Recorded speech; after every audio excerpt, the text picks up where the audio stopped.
Bonjour Maxime Chauffour. Bonjour. En quelques mots, parlez-nous de votre entreprise. L'Ornithorynque, magasin de décoration à Marseille. On s'est implanté depuis 2005 sur la place Lully et on a ouvert une deuxième boutique ensuite dans la rue Sainte.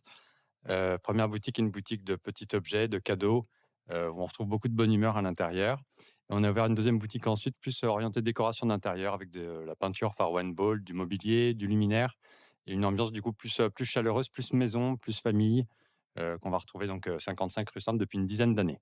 Vous avez choisi de vous inscrire dans la démarche Mon projet d'entreprise développement avec la Chambre de commerce. Dites-nous pourquoi.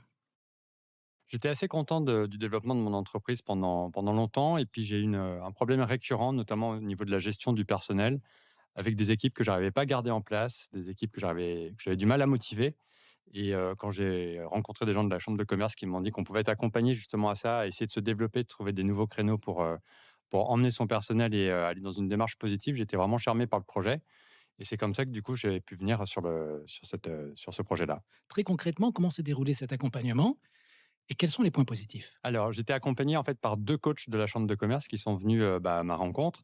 On a d'abord, débriefé sur la situation actuelle, où est-ce qu'on en était. On a découvert toute l'équipe, ensemble et en fait, on s'est livré chacun pour essayer de se connaître davantage, d'expliquer ce qui n'allait pas, d'essayer d'exprimer en fait à chaque fois, des choses qui sont sans doute non dites et qui a permis du coup en fait de comprendre sur quoi travailler derrière.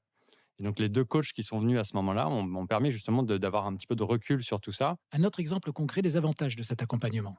Alors on a été accompagnés aussi sur une partie merchandising dans le magasin, de repenser en fait le flux du client qui rentre dans le magasin, comment le «harponner» entre guillemets, dès la vitrine, comment le faire rentrer avec un intérêt, retrouver tout de suite le produit dès qu'on entre dans le magasin et trouver un circuit assez, fluide pour le faire, découvrir toutes les zones du magasin, parce qu'on a un grand magasin de 400 carrés.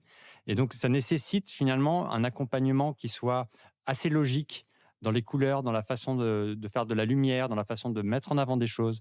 Et donc ça, on a bien avancé sur ça. On a changé notre caisse de place, par exemple. On fait nos vitrines différemment. Les espaces ont changé. On fait des zones techniques, des zones qui sont plus esthétiques. Et donc, du coup, avec ce rythme différent, ça permet du coup de faire une nouvelle découverte pour le client et plus facilement passer à l'acte d'achat. Justement, parlons du client. Quels ont été leurs retours? Alors, c'est assez amusant parce que du coup, les clients sont le premier reflet finalement de ces changements.